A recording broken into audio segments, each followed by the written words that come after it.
real de tu propiedad. Está preocupadísimo este señor que vamos a hablar, porque tiene una obsesión de niño, que es el pan de 3 puntas, que ha subido. Javier Zúñiga, buenas noches. ¿Cómo está, Philly? Buenas noches. ¿Por qué? Pregunta de la más básica, ¿ya? ¿Por qué ha subido el pan, doctor Zúñiga? ¿Por qué está tan caro el pan? Bueno, fundamentalmente por el tema del tipo de cambio. En el caso del pan, se fabrica con trigo, el trigo viene del exterior y por lo tanto el pan y los fideos suben indefectiblemente. Hemos pasado de un tipo de cambio de 3.26 a un tipo de cambio de 4.10. En el transcurso del año hemos crecido en depreciación 13%.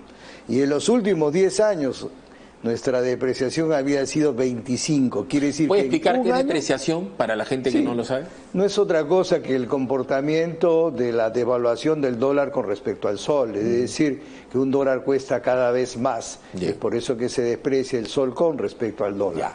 La pregunta, le estoy haciendo al doctor Zúñiga las preguntas que le hacen en la calle. Él está un poco aburrido de responderlas, pero me interesa que el común de la gente también lo entienda. ¿Y culpa de quién? Fundamentalmente la incertidumbre política que se inicia desde el resultado de la primera vuelta electoral. Si uno analiza el comportamiento de la gráfica del tipo de cambio, 3.26 el 1 de enero a 4.10 al día de hoy o 4.08, fundamentalmente el gran salto, el gran pico se da desde el resultado de la primera vuelta. Si es que desde el resultado de la primera vuelta se hubiera dicho de que se quedaba el señor Velarde en el Banco Central y se hubiera dicho de que iban a poner un ministro de Economía que sea serio y que sea respetado, no hubiera volado el tipo de cambio.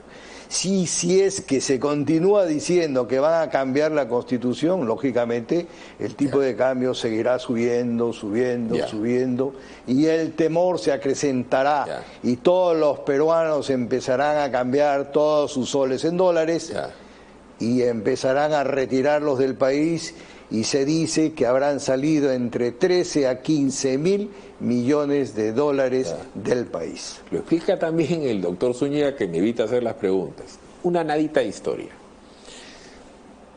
Se derrumba la inversión pública y la inversión privada donde todo el mundo pensó que no iba a pasar, terminó pasando por el cierre de economía. ¿Qué tanto daño hizo el mal manejo económico del gobierno de Vizcarra? Porque no éramos vinos y rosas, ¿no? Ni con PPK, ni con Ollantumal y tal, pero ¿qué pasó en la economía ese año y medio, ese año en que hemos estado cerrados? ¿Qué tan mal nos ha ido? Bueno, nos fue muy mal y fuimos uno de los países que tuvo el resultado más malo del mundo. Creo que solamente Belice fue el que tuvo el resultado más malo. Nosotros tuvimos menos 11.1%. ¿Por qué lo tuvimos? Porque tuvimos 107 días de aislamiento total. Otras economías, pienso en Chile, pienso en Colombia, pienso en Bolivia, no cerraron a todo el sector productivo. Aquí el único sector que trabajó fue alimentos, agricultura, agroindustria, algo de pesca, pero todos los demás sectores cerraron. En otros países no cerró el sector minero, no cerró el sector manufacturero, por lo tanto sus resultados de decrecimiento fueron menores. Y en el Perú fue menos 11.1%, que fue un récord casi mundial. También lo explicó re bien. Ahora vamos a ver una realidad. Nuestra economía, la de hoy, la del siglo XXI, se va a parecer mucho a la de los 80, especialmente entre el 83 y el 87. Veamos esto, la informalidad, veamos. Son más de 9 millones de peruanos que trabajan en la informalidad. Ya la gente lo que necesita es trabajo. Nosotros le decimos, mira, yo soy cantante y no tengo trabajo. Nadie, porque ahorita me meten una multaza si yo me pongo a cantar en una casa o hago unos privaditos. Y es que la pandemia ha golpeado tanto el bolsillo de las empresas como el de las propias personas, quienes se la tienen que buscar de donde sea para poder sobrevivir.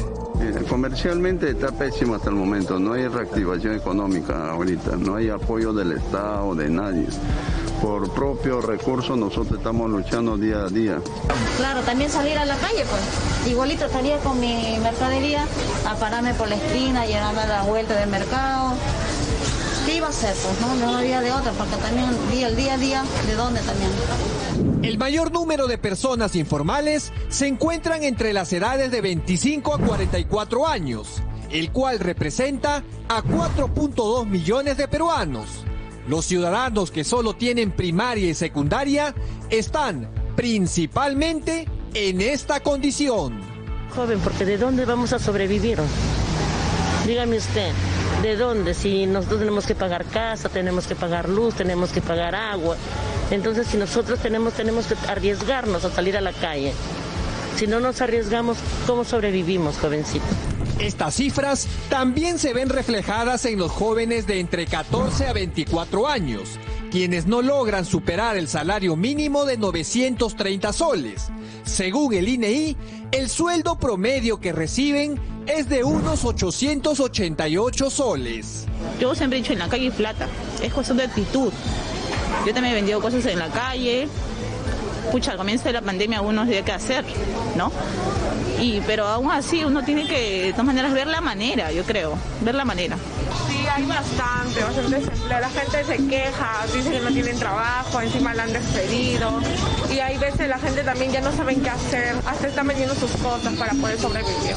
De acuerdo con este informe, la mayor cantidad de trabajadores informales se encuentran en las micro y pequeñas empresas, con más de 8.1 millones. Este número significa 1.1 millones más que el periodo julio 2019-junio 2020. Lo que se está viendo en el país, pues el desempleo, y esto va a crecer más, cada día va a crecer más porque el que menos está cerrando, porque la mano que este presidente, el que menos está que cierra su negocio, todo se está yendo abajo, qué lamentable. Mientras tanto, los empleos formales disminuyeron a 3.4 millones de peruanos en el área urbana, entre julio del 2020 y junio del 2021, es decir, 589.400 trabajadores menos que antes de la pandemia. Hay un montón de gente que ha salido de los trabajos, desempleados, y las cosas están subiendo y uno tiene que buscarse la manera de hacer las cosas, buscárselas por cualquier medio. El golpe más duro lo han sufrido las grandes empresas. Si bien es cierto que cuentan con 2 millones de trabajadores en condición formal, ahora tienen 615.900 menos que las cifras pre-COVID. Y por si fuera poco, esto también se ve proyectado en el género. Solo en el área urbana, la informalidad afecta más a las mujeres con un 74.6%, mientras que a los hombres en un 71%. Estos son los números que se reflejan en más de un año de pandemia. Mientras que la informalidad sigue creciendo en el país, las personas continúan exigiendo más ayuda del Estado para poder comer. Sin duda, esta será una de las tareas más urgentes que deberá resolver el presidente Pedro Castillo.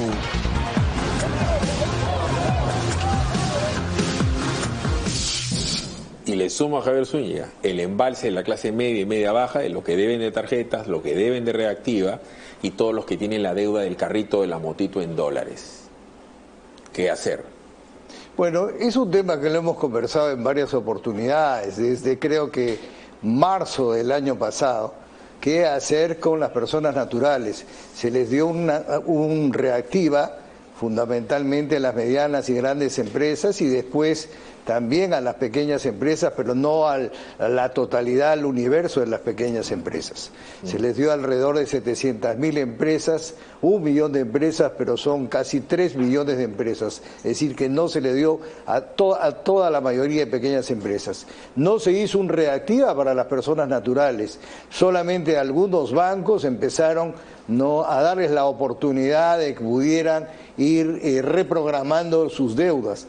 pero debió habérseles dado un reactiva. Las personas perdieron los trabajos no por culpa de ellos, no por culpa de las empresas, sino por una decisión del gobierno de 107 días de aislamiento total. Acá con el profesor Zúñiga, que es arequipeño de tal manera que casi no tiene corazón, dijimos, hay que hacer una reactiva familia. Porque la tarjeta de crédito de papá, la mamá, y todos trabajan, en una casa trabajan 4 o 5, y hay una deuda familiar. Hicieron el bono eléctrico, que te refinancian en 3 meses. ¿De qué sirve que te refinancien en 3 meses de tarjeta si hace 3 meses no trabajas y al cuarto mes te votaron? Entonces, reitero lo dicho, ¿qué va a hacer ¿cómo vamos a dinamizar la economía si la gente se está yendo a la informalidad? Lo estamos viendo, es una realidad, no son de malos, terminas en la calle. ¿Qué hacemos? Bueno, la informalidad es totalmente cierto, ¿no? Estamos hablando de una población económicamente activa de 16 millones más o menos. Entonces, en el año 2020 eran 9 millones formales, ¿no? Y 7 millones informales. Ahora se ha trastocado. Ahora son 9 millones informales y 7 formales. ¿Y por qué se ha trastocado? Simplemente porque no pueden pagar las actividades como formal, no pueden pagar el alquiler, no pueden pagar el seguro social, no pueden pagar los beneficios de los trabajadores, vacaciones, CTS, etcétera, y tienen que subsistir. Por lo tanto, correrlos a los informales, sacarlos de los sitios. A los Usay Paredes, quitarle la merca y quitarle la carretilla. De ninguna manera. Es la única manera que ellos puedan subsistir. Vamos a ir a la pausa para tratar de dar más soluciones. Regresamos con el doctor Zúñiga, una nadita de paciencia. Chipa, está en el corazón de Lima. En Arequipa al Día es el periódico más leído, ¿no? Sí, claro. ¿Qué otro más? Arequipa al Día, ¿no? Sí, yo creo que sí. Bueno, acá en Lima hay el Extra, Fonavi y el Bono. Todo el día es la portada. El Men, Fonavi y el Bono. El Chino, Fonavi y el Bono. Y hay un nuevo periódico que se llama El Bono, que habla de el bono. ¿Y de qué habla Pedro Franque? Veamos. Como comprenderán, esto sin embargo no es responsabilidad directa del MEF la aplicación de este tipo de medidas. El MEF sí, lo que podemos asegurar es que hemos hecho los cálculos fiscales correspondientes y tenemos el espacio fiscal suficiente para poder realizar el pago de este bono, y eso lo aprobaremos mediante un decreto en el Consejo de Ministros que viene. Ok. 350 soles. ¿Cuánto dura el bono eso en la familia? Yo creo que muy poco, porque la gente está endeudada y poco podría hacer con esos 350 soles, ¿no? El presidente habló en su discurso del 28 de julio de 700 soles, ahora el ministro habla de 350. Presupongo que está pensando en que el déficit fiscal debería de estar alrededor de 3.3% y por lo tanto, lógicamente, querrá gastar menos. Pero los 350 duran poco para una sociedad, ¿no?, que está muy complicada por la economía, ¿no? Ahora, habrá uno que dirá que no le pueden dar menos que el sueldo mínimo, y que otros dirán que el sueldo mínimo es muy poco y que hay que darle la canasta básica familiar, que es 1.500 soles. Entonces, de ahí vendrá el segundo bono para el segundo lot. ¿Qué tanto daño se le hace a la caja fiscal si se regala dinero? La gente dirá, qué cruel Bater, qué cruel Zúñiga, que no quiere que le den plata a la gente, pero ¿se termina siendo un daño más que un beneficio? Para mí es un daño, no es una actividad populista que es la de entregarle dinero, ¿no? Lo mejor sería corregir el tema inflacionario, corregir el tema del tipo de cambio, y de esa manera que los productos empiecen a bajar y con la canasta, y que la canasta básica no esté alrededor del sueldo mínimo, y de esa manera puedan vivir. Y en relación a las pequeñas empresas, darles financiamiento, porque la pandemia no fue culpa de ellos. Los 107 días de aislamiento fue culpa de una decisión del gobierno de mantenerlos aislados demasiado tiempo, ¿no? A ver, profesor Zúñiga, lo voy a hacer como Coquito, ¿ya? Me voy a poner, yo soy Coquito. Entonces, lo que yo presumo se tiene que hacer es hacer un reactiva familia, darle un oxígeno grande a las familias, darle un oxígeno grande a las pequeñas y las medianas empresas, estimular la inversión pública, darle confianza al sector privado, bajar el dólar. Eso se puede hacer en las circunstancias políticas. La política manda a hacer economía, pero lo que yo le he podido entender de lo que nos ha dicho, si se hace eso, mejora la situación, baja el pan de 3 puntas. Si es que hubiera estabilidad política, si es que dejan de hablar que van a cambiar las reglas de juego y que van a cambiar la constituyente, y si dejan de hablar de ese tema, yo creo que va a haber estabilidad política. No es un ministro de Economía que es un profesor de Economía, por lo tanto debería de hacer las cosas bien. Se ha quedado el presidente del Banco Central, se ha quedado la superintendente de Banca y Seguros, son 3 funcionarios, ¿no?, que dan tranquilidad, ¿no? Por lo tanto, yo creo que el tipo de cambio podría regresar a niveles de 3.65, 3.7. ¿Y por qué digo eso? Porque el nivel de exportaciones va a ser por encima de los 50.000 millones de dólares. El año pasado fue 45. Por el precio del cobre. Por el precio del cobre y los precios de los minerales. Por lo tanto, si es que hubiera estabilidad política, hubiera tranquilidad en el tema de los ministros, en el tema de la constituyente, lentamente podríamos regresar a un nivel aceptable de tipo de cambio y de ahí podría ir regularizándose los precios, ¿no?, de todos los productos. Es muy difícil para un comunista entender que el cobre es el pan del Perú, que es el mejor pan de 3 puntas de Arequipa, es Cerro Verde. Es que no entienden lo que dijo Raimondi, que el Perú está sentado encima de un monte de oro o de un monte de minerales. Y si no explotamos ese monte de minerales, dentro de 20 años ya no vamos a explotar absolutamente nada, porque el cobre probablemente en 20 o 30 años va a desaparecer y los vehículos eléctricos no se harán con cobre, sino con filamentos de otra clase. O las tierras raras. Pregunta, ¿el pan de 3 puntas cuál es la mejor combinación? ¿Con queso o con adobo? Bueno, para mí con adobo, ¿no? Pero va a subir el adobo. Evidentemente, pero tengo la esperanza que pudiera haber una estabilidad política y con la estabilidad política pudieran regresar el tipo de cambio a niveles normales y también con tranquilidad pudieran regresar las inversiones extranjeras directas al Perú. Correcto. En conclusión, Franque, con mi adobo no te metas. Gracias, muy amable, Javier. Gracias, muy amable.